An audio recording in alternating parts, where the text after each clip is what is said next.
me in that hour of need.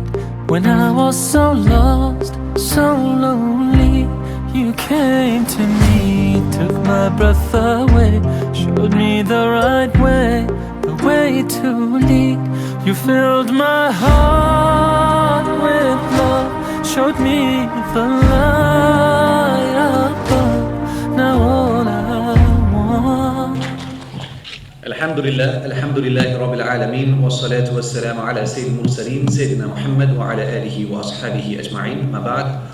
The discussion today will be on Islamic social finance resurgence and its potential for Islamic and beyond. Now, financial inclusion in itself has been debated in terms of how it can be defined. Some define it as someone who has a bank account is now financially included. If you look at the World Bank definition of financial inclusion, you will realize that there are specific principles that govern financial inclusion or can be registered as financial inclusion. In our research and working in a number of countries, we realize quickly that having a bank account does not necessarily mean that you are financially included. In fact, having a single bank account because your employer pays your salary into that account does not mean that you use the bank for anything but receiving your salary. This means that you are still financially excluded. So therefore, one has to be careful in defining financial inclusion. Financial inclusion has been seen as a driver for economic growth globally. However, those that are so-called financially excluded are not necessarily poor. Examples of these are across the world. In the Philippines, if you go to the southern part of the Philippines, which is known as Mindanao, I delivered a few lectures to the scholars and the bankers there, and they quickly told me that, you know, the Philippines is always hit with natural disasters. The Philippines is always hit with hurricanes and typhoons, and throughout the period between February and June, they have monsoons, and it's quite dangerous to be in the Philippines during that time. So many people lose their lives. And the people of Mindanao would tell me that it's very common to see cash floating in the street after a flood or a hurricane. Now, this story is not unique because we do a lot of work in Nigeria, right here. And in Nigeria, in the northern part of Nigeria, typically Kano, a few years ago, there was a severe flood in Kano. And I went to the marketplace. You know, that marketplace has significant history over hundreds of years as being the central trading port for West Africa. And they told me exactly the same thing. They said that Kano traders, majority Muslim, refuse to bank and they keep their money under the mattress. So when the flood hits, all the money from under the mattress is now floating in the streets. And we are talking about millions and millions of naira, because these traders are very wealthy. They're very wealthy. In Ethiopia, we advise almost all the banks in Ethiopia on Islamic banking at the moment. And do you know what? In Ethiopia, those with the largest amount of wealth happen to be the Muslims. And it is because they are involved in mining and trade. They place their funds with conventional banks only because there is no other option to do import and export. But the majority of their wealth is not in the bank. It's under the mattress. So the question would be, are they considered financially excluded? Are they not contributing to the economy then? So one has to be very careful on that definition of financial inclusion to begin with. And that's why when we explain financial inclusion, then we talk about the underserved market. Now I'm picking up on this because of what was already discussed, and I'm not going to repeat much of what was discussed. So the underserved market is a market of potential Muslim consumers or even non-Muslim consumers that are interested in ethical finance, but do not bank with a conventional bank because the products are not ethical enough.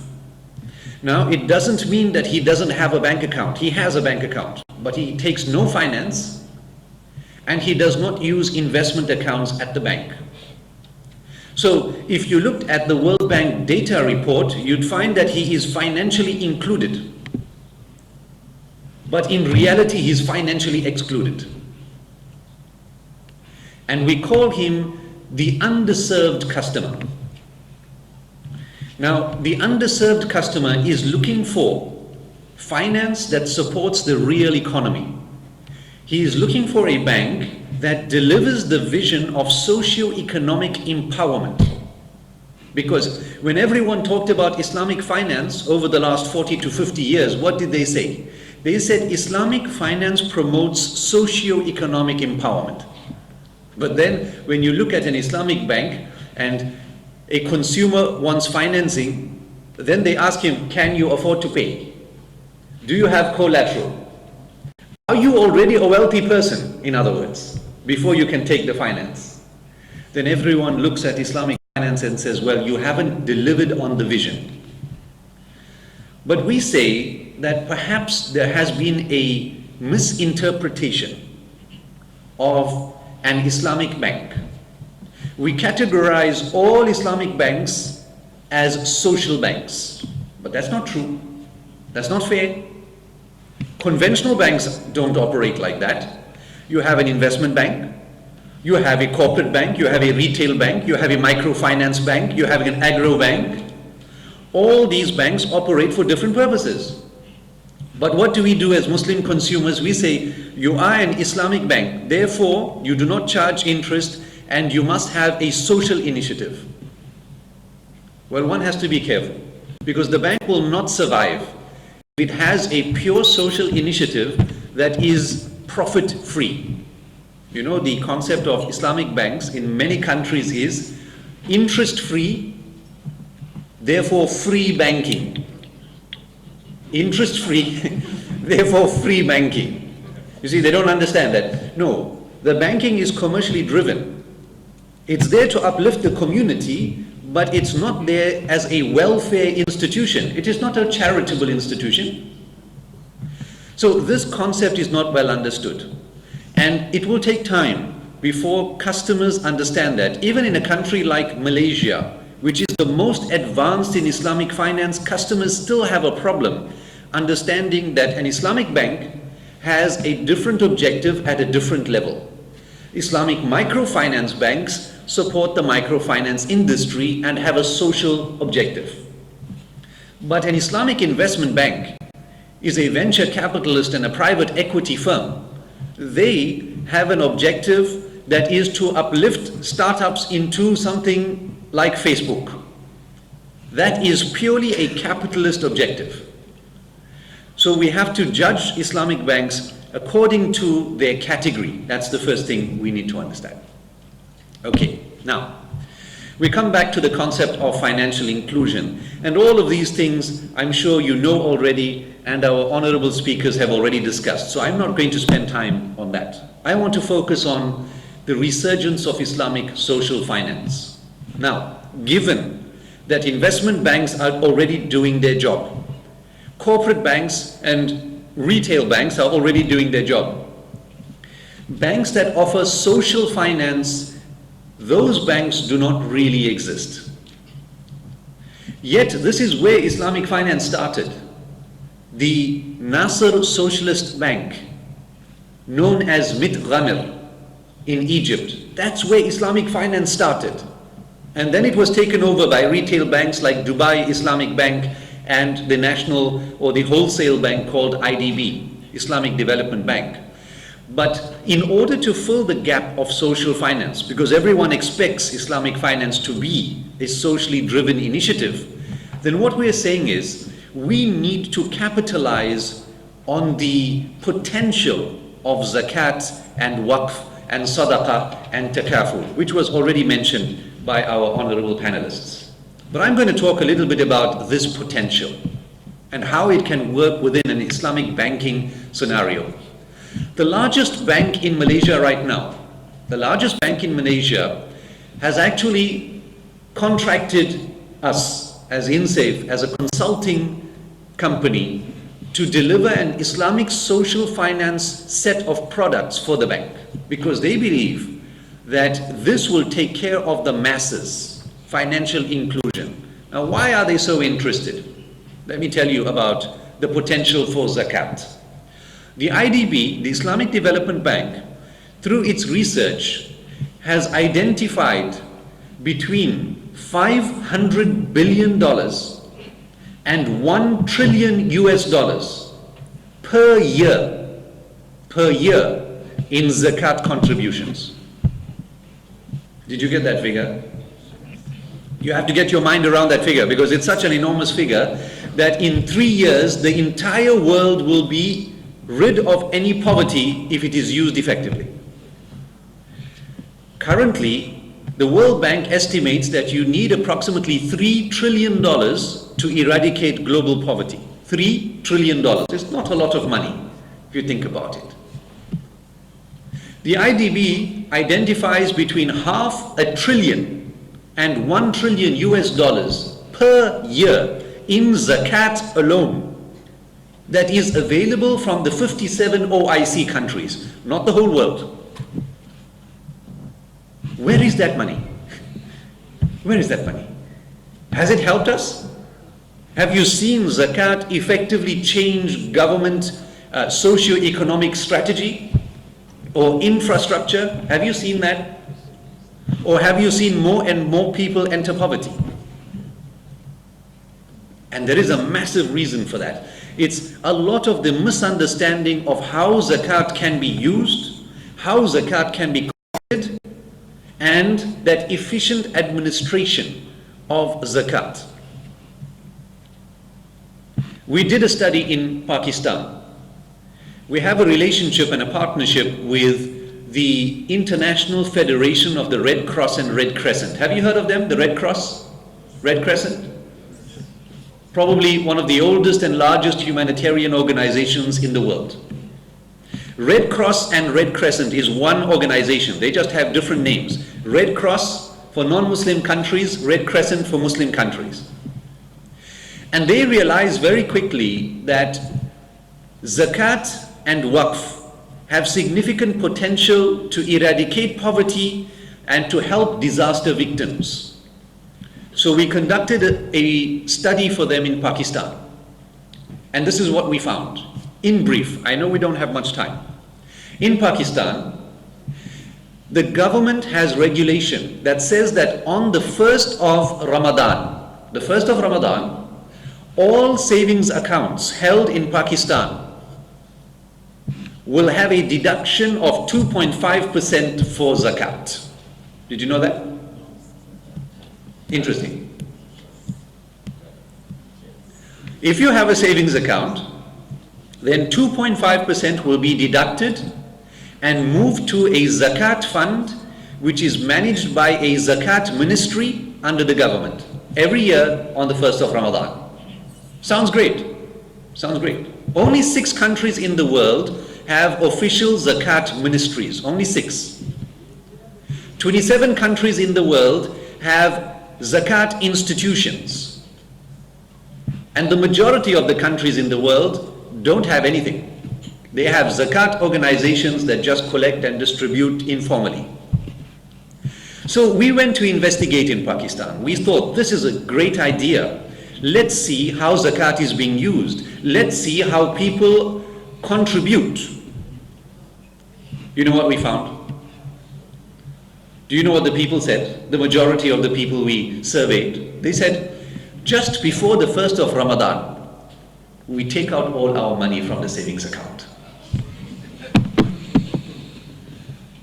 I asked, why do you do that? He said, do you think we trust the government to use the money correctly? You see, in order for government to collect zakat, there must be trust. And there must be proof. There must be evidence. And I'm not saying that Pakistan is not using the money correctly. But I'm saying that the people don't have the confidence in the government to actually leave their money there for zakat. But now, what do they do? So I asked them, what do you do with your money? They say, well, it's very simple. You see, my father, they say, my father used to give zakat to an old lady from a village close by.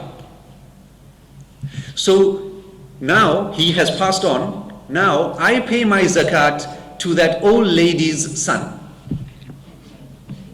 Do you understand that? I said, oh, very interesting. He said, how do you know that person is eligible for zakat? I said, well, you know, because the old lady was poor and you know the village is poor. So this man must be supporting his family. He must be poor. So I will support him with zakat. So we uncovered a major problem. A problem we call zakat dependency. So if you want to know where did all that money go to? Because people say the responsibility of zakat is on me. I must pay my zakat and I will be answerable for it. Therefore, I will not give the zakat to anyone else, to any organization, to any government. I will give it by my hand to someone. And what does he create? He creates a bigger problem, a disaster. Because that man and his family have all the ability to work, but they refuse to work because they are receiving zakat. Do you understand? And this is not only in Pakistan. This is in India. This is in Bangladesh. This is in Africa. If you go to Nigeria, Uganda, Kenya, Tanzania, you will find this. I don't know the situation in Senegal, but I can tell you all those countries that I've worked in, and this is exactly how it works. So that's where our $1 trillion of zakat per year is going.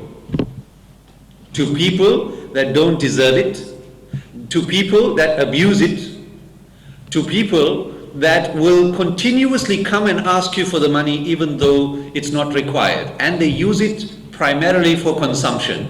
There is no capital expenditure, which means there is no growth. There is no economic development. There is only quick consumption, usage, and poof, it's gone. They're coming to you in the next Ramadan and zakat, please.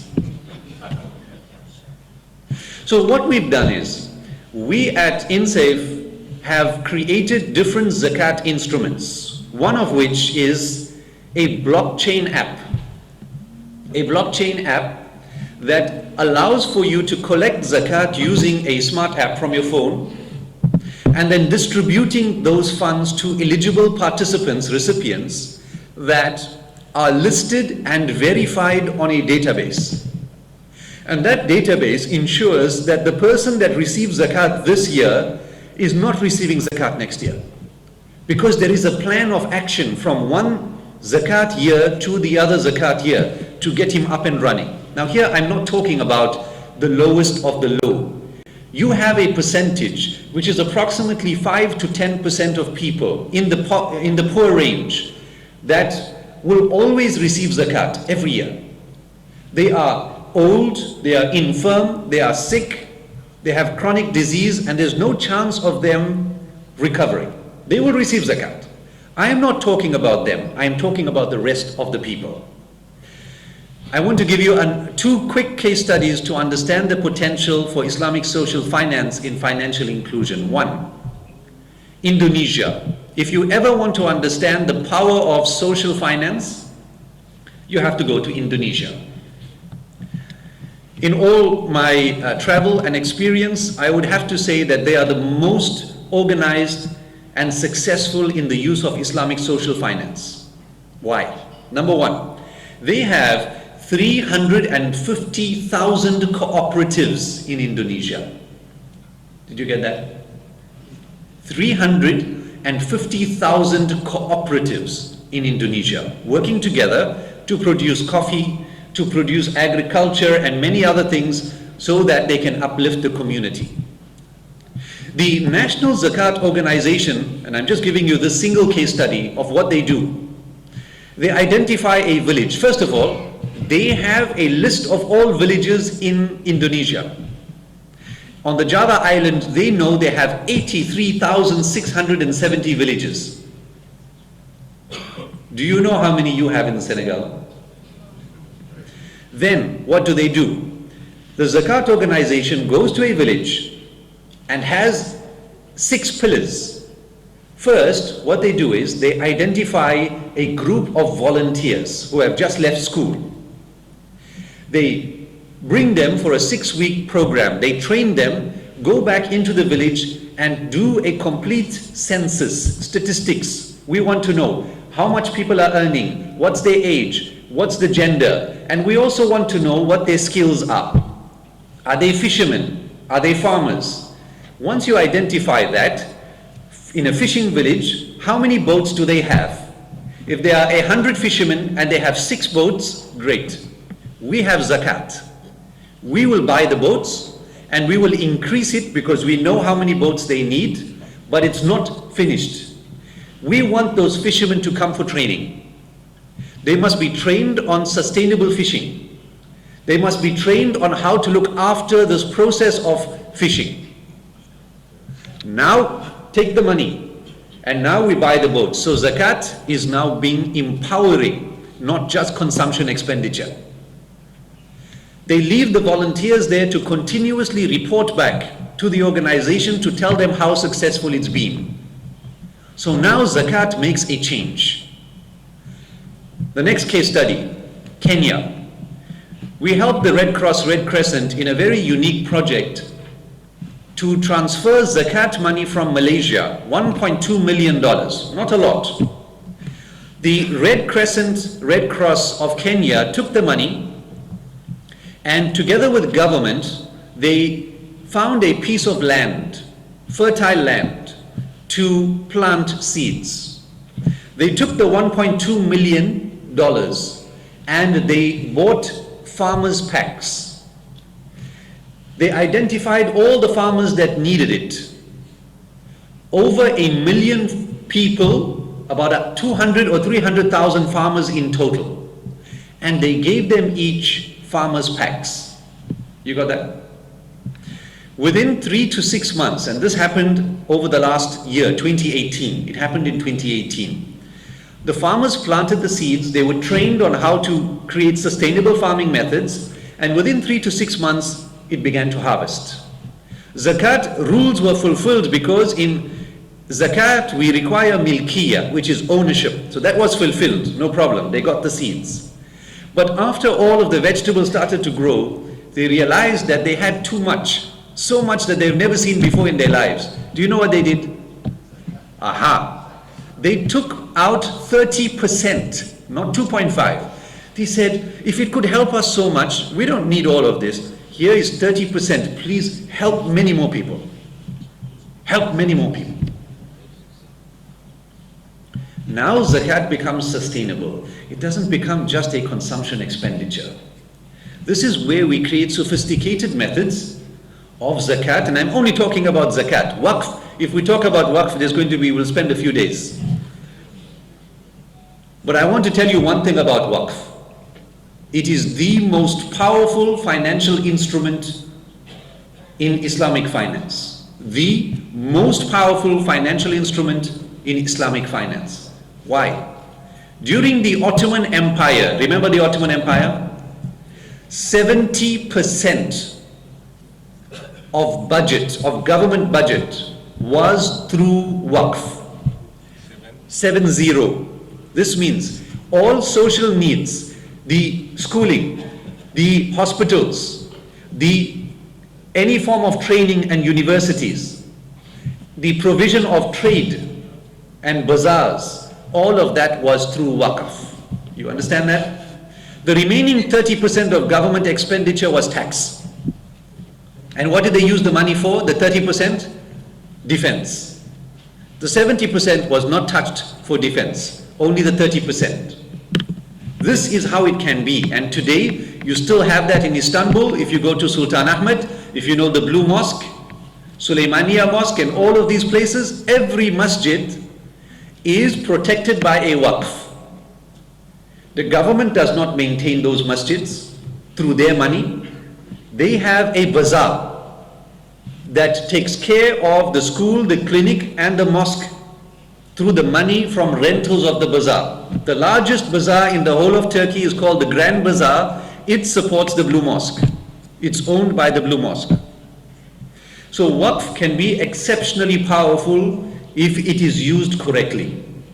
And we are encouraging banks, we are working with banks to finance the development of waqf land, because it's also another misinterpretation. Maybe another day we can talk about waqf and its misinterpretations. But there is so much that we can do using Islamic social finance techniques. And I've only given you 2 case studies. I wanted to give you a third, but I'm sure we've run out of time.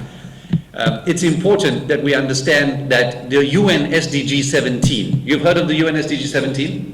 United Nations Sustainable Development Goals? Well, they are all in line with the Maqasid Sharia, the objectives of Islamic law. And if we apply Islamic social finance effectively, like you can see, there is a direct link between zakat, waqf, sadaqah, takaful, and all these SDGs that we've listed. So therefore, we're encouraging sophistication in social finance. Waqf sukuk, that uses zakat as the base. We've designed these sukuk for the Red Cross and Red Crescent, for the eradication of cholera in Africa. And like that, we can go on. But it's important that we here, sitting here, increase our knowledge in Islamic finance. Of course, there will be the retail banking side, Islamic Bank of Senegal, but there will also be the social finance side. And you need skills to do that. You can't simply take your zakat and hand it over anymore. You should think about how you are using your zakat effectively for the upliftment of the community. And again, there are many examples to do that, and successful examples that have been taking place globally, especially in Malaysia, the vaccine sukuk, Johor Corp, that has all its hospitals in Johor in Malaysia, sponsored and supported by Waqf. So as you can see, there is a significant potential for Waqf and Zakat globally. So all of this naturally will be embracing inclusion and creating financial inclusion. These are some of the examples of projects that we've been involved in. I'm not going to take up any much more of your time. Of course, if you have specific questions, then we'll be open to that. Quelques points que j'ai pu glaner, et il a parlé de la concordance entre les objectifs de développement durable de l'ONU, les 17 objectifs, et aussi les maqasid al-shara, les objectifs de la loi islamique, donc par rapport à l'éradication, par rapport à la préservation de la dignité humaine, etc., etc. Donc il y a beaucoup d'applications, de possibilités, de potentiel de ces instruments-là, donc si on les utilise de manière efficace. Voilà donc ce qu'a dit Dr. ZIYAAD. When I was so lost, so lonely, you came to me, took my breath away, showed me the right way, the way to lead. You filled my heart with love, showed me the light above. Now all I want is to be with you. You are my